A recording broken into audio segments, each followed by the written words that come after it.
নাহমাদুল্লাহ তাআলা ওয়া নুসাল্লি আলা রাসূলিহিল কারীম আম্মা বাদ। প্রিয় দর্শক শ্রোতা, সবাইকে আন্তরিক প্রীতি ভালোবাসা জানিয়ে শুরু করছি সময়ের অনন্য আয়োজন আমার প্রিয় নবী। নবীজি সাল্লাল্লাহু আলাইহি ওয়াসাল্লামের ধারাবাহিক পূর্ণাঙ্গ জীবনীতে আপনাদের স্বাগত জানাচ্ছি। আমি মুফতি জাকারিয়া হারুন। আজ আলোচনা করব নবীজির প্রকাশ্যে দাওয়াত ও কুরাইশদের ষড়যন্ত্র।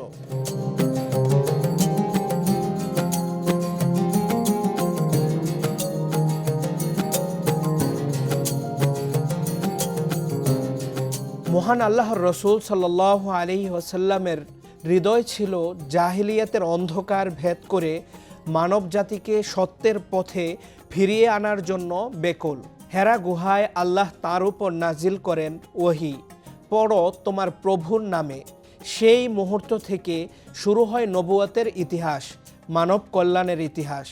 প্রথম 3 বছর নবীজি সাল্লাল্লাহু আলাইহি ওয়াসাল্লাম গোপনে দাওয়াত দিতেন।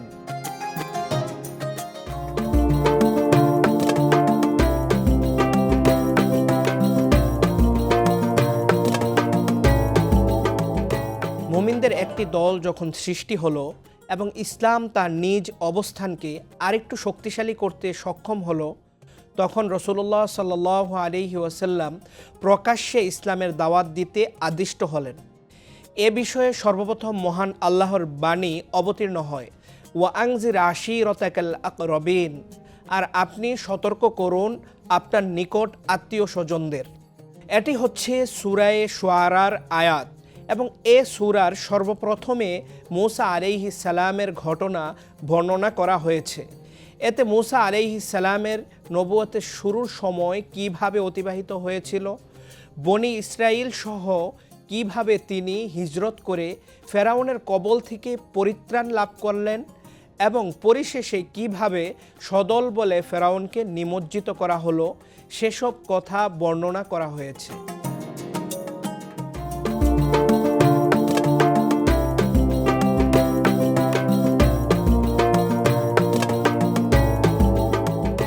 আয়াত অবতীর্ণ হওয়ার পর নবীজি সাল্লাল্লাহু আলাইহি ওয়াসাল্লাম বনু হাশিম গোত্রকে একত্রিত করে এক সম্মেলনের আয়োজন করেন। সে সম্মেলনে বনু মুত্তালিব বিন আব্দে মানাফেরও একদল লোক উপস্থিত ছিল। সম্মেলনে উপস্থিত লোকদের সংখ্যা ছিল ৪৫ জন।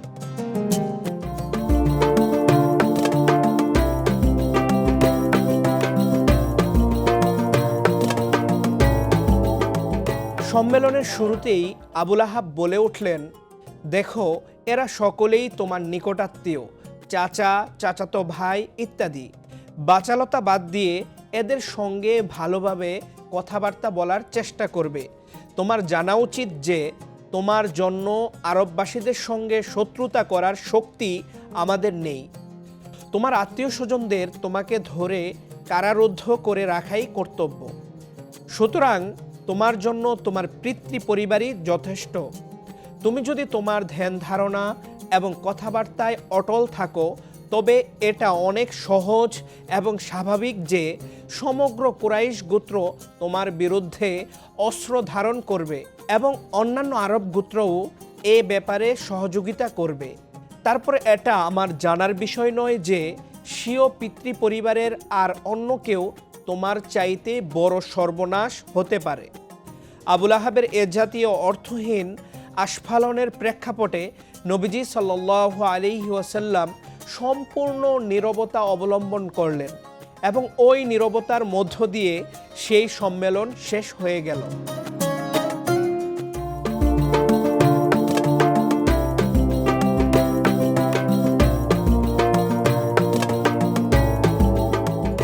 এরপর নবীজি সাল্লাল্লাহু আলাইহি ওয়াসাল্লাম নিজের গোত্রের লোকজনদের একত্রিত করে দ্বিতীয় সম্মেলনের ব্যবস্থা করেন। সম্মেলনে উপস্থিত জনতাকে উদ্দেশ্য করে তিনি বলেন, আলহামদুলিল্লাহি আহমাদুহু ওয়া আস্তাঈনুহু ওয়া উমিনু বিহি ওয়া আতাওয়াক্কালু আলাইহি ওয়া আশহাদু আল্লা ইলাহা ইল্লাল্লাহ ওয়াহদাহু লা শারীকা লাহু। সমস্ত প্রশংসা মহান আল্লাহর জন্য। আমি তাঁর প্রশংসা করছি এবং তারই সাহায্য প্রার্থনা করছি। তার উপর বিশ্বাস স্থাপন করছি, তার উপরই নির্ভর করছি এবং সাক্ষ্য প্রদান করছি যে আল্লাহ ছাড়া অন্য কেউই উপাসনার যোগ্য নয়। তিনি একক এবং অদ্বিতীয়, তার কোনো অংশীদার নেই। তারপর তিনি বলেন, আল্লাহর শপথ, যিনি ছাড়া কোনো উপাস্য নেই, বিশেষভাবে তোমাদের জন্য এবং সাধারণভাবে বিশ্বের সব মানুষের জন্য আমি মহান আল্লাহর রসুল হিসেবে প্রেরিত হয়েছি। আল্লাহ জানেন তোমরা সকলেই সেভাবেই মৃত্যুর সম্মুখীন হবে, যেমনটি বিছানায় শুয়ে ঘুমিয়ে পড়ো, এবং সেভাবেই পুনরায় উত্থিত হবে, যেমনটি তোমরা ঘুমন্ত অবস্থা থেকে জাগ্রত হও। পুনরুত্থান দিবসে তোমাদের সফলতা সম্পর্কে হিসাব গ্রহণ করা হবে এবং পুণ্যের ফলস্বরূপ চিরস্থায়ী সুখ শান্তির আবাসস্থল জান্নাতে ও পাপাচারের ফলস্বরূপ কঠিন শাস্তি ও দুঃখ কষ্টের আবাসস্থল জাহান্নামে প্রবেশ করানো হবে। এসব কথা শুনে আবু তালিব বললেন, এখানে সমবেত লোকজন তোমার পিতৃ পরিবারের সদস্য এবং আমি অনুরূপ একজন সদস্য। পার্থক্য শুধু এতটুকুই যে তোমার সহযোগিতার জন্য তাদের তুলনায় আমি অগ্রগামী। অতএব তোমার কাছে যে নির্দেশনাবলী অবতীর্ণ হয়েছে তদানুযায়ী কাজ সম্পাদন করতে থাকো। আল্লাহ ভরসা, আমি অবিরামভাবে তোমার কাজকর্ম দেখাশোনা ও তোমাকে সহানুভূতি করতে থাকব। তবে আব্দুল মুত্তালিবের দিন ত্যাগ করতে আমি প্রস্তুত নই। আবুল আহাব বলল, আল্লাহর শপথ, এ হচ্ছে অন্যায় এবং দুষ্টামি, এর হাত অন্যদের আগে তোমরাই ধরে নাও। আবুল আহাবের মুখ থেকে এ কথা শোনার পর আবু তালিব বললেন, আল্লাহর শপথ করে বলছি, যতক্ষণ আমার দেহে প্রাণ থাকবে আমি তার হেফাজত করতে থাকব।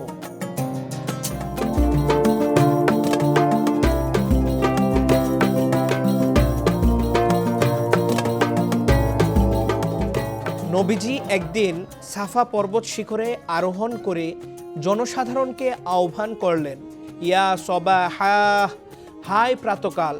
তৎকালীন সময়ে আরবের নিয়ম ছিল, ভয়ঙ্কর কোনো বিপদের আশঙ্কা দেখা দিলে পর্বত শীর্ষে আরোহণ করে ইয়া সবাহা, হায় প্রাতকাল বলে চিৎকার করা। এতে লোকজন সেখানে সমবেত হতো।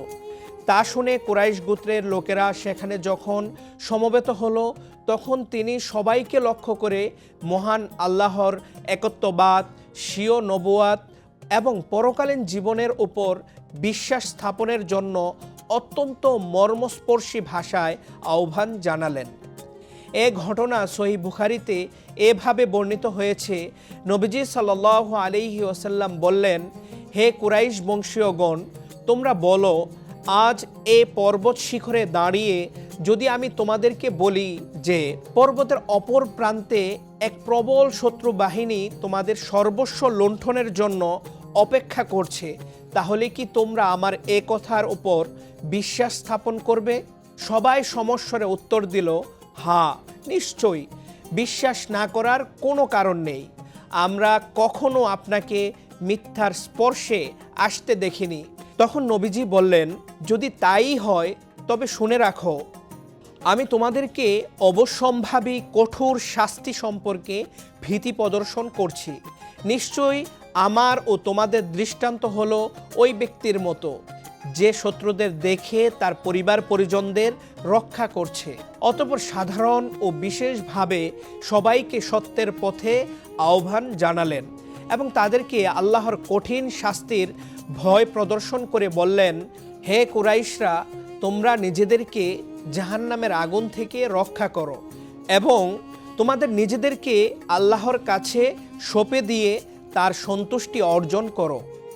যখন এ ভীতি প্রদর্শনমূলক বক্তব্য শেষ হলো, সম্মেলন ভেঙে গেল ও লোকজন যার যার মতো চলে গেল, কেউ কোনো প্রতিবাদ করল না।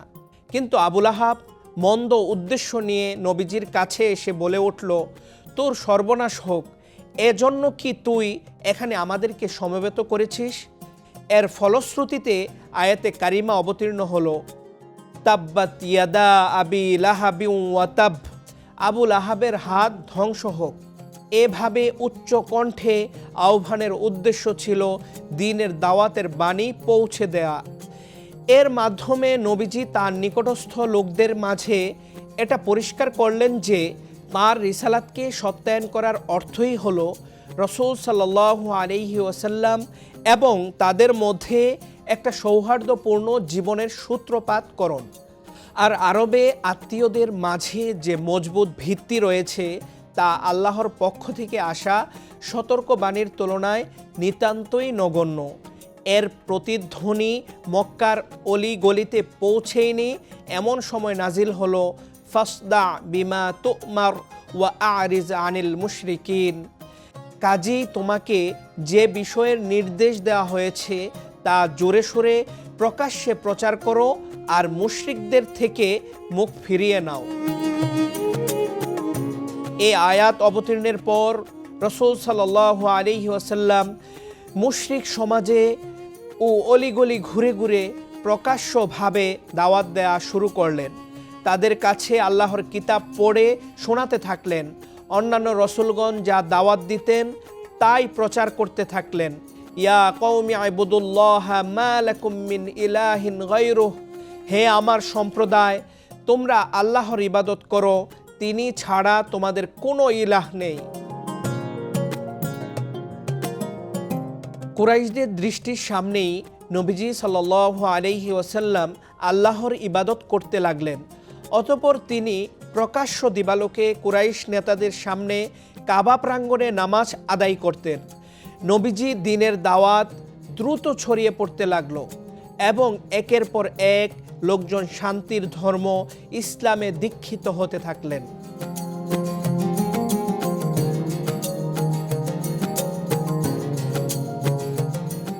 প্রিয় দর্শক শ্রোতা, সময়ের ধারাবাহিক আয়োজন আমার প্রিয় নবীর সঙ্গে থাকার জন্য সবাইকে ধন্যবাদ জানাচ্ছি। পরবর্তী পর্ব দেখার আমন্ত্রণ জানিয়ে এখানেই শেষ করছি। ওয়াসসালামু আলাইকুম ওয়া রাহমাতুল্লাহি ওয়া বারাকাতুহু।